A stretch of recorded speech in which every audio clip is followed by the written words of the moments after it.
भाई पर पीड़ा सम नहीं अजमाई।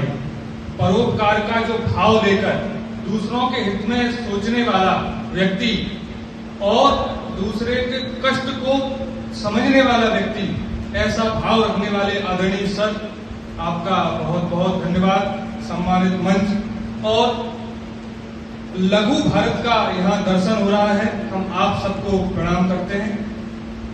हरे कृष्ण शर्मा, मूलतः मैं मध्य प्रदेश के भिंड जिले से हूँ। वर्तमान में जयपुर में रह रहा हूँ और BNYS फाइनल ईयर का छात्र हूँ। उससे ही वो बड़ा रहा कि नाड़ी मुझे सीखना है और लगभग 4-5 साल से प्रयासरत था कि कहीं न कहीं कोई नाड़ी वैद्य मिले और जिनके सानिध्य में रहकर नाड़ी सीखें, लेकिन नहीं मिला। पिछली वर्ष भी मैं देहरादून आया था, लेकिन यहाँ एक दो लोगों से मिलना हुआ, लेकिन जो संतुष्टि होती है वो नहीं मिली। और उन्होंने कहा फिर कभी सिखाएंगे तो आपको बताएंगे, लेकिन एक अक्षर भी उसका नहीं सीखा।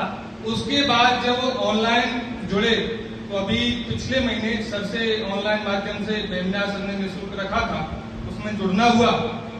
उसके बाद सर के जो रेगुलर अभी कोर्स चल रहा है उसमें जुड़े, और जुड़ने के बाद मैं यहाँ आया तो ऑनलाइन माध्यम से चीजें समझ में आती हैं। आप जो चीज बताइए उसको आप याद कर सकते हो, लेकिन जब वो चीज प्रैक्टिकल में उतरती है तो हम जो बारीक बारीक त्रुटियां हो जाती हैं, हम किसी चीज को नहीं समझ पाते, तो बारीक बारीक त्रुटियां, यहाँ सबने बड़े हाथ रखे नहीं, ऐसा नहीं, ऐसे करके, तो ये ऑनलाइन माध्यम से कोई नहीं रख सकता ना। ये तो यहीं वो पकड़ के याद रखेंगे, यहाँ नहीं, यहाँ ऐसी नाड़ी आ रही है, ये आप महसूस करो। तो ये जो सानिध्य मिल रहा है हम सबको, ये हम सब लोग बड़े भाग्यशाली हैं, क्योंकि अगर एक कारण देखा जाए, जो नाड़ी ज्ञान था, नाड़ी ज्ञान अगर लोगों तक नहीं पहुंच पाया तो उसका कारण यही रहा कि लोगों ने अपने तक रखा और हमसे आगे कोई न निकल जाए, ये भाव रखा। लेकिन सर का ये भाव है कि हर प्रत्येक व्यक्ति नाड़ी सीखे, अगर वो चिकित्सा क्षेत्र में है या नहीं थी।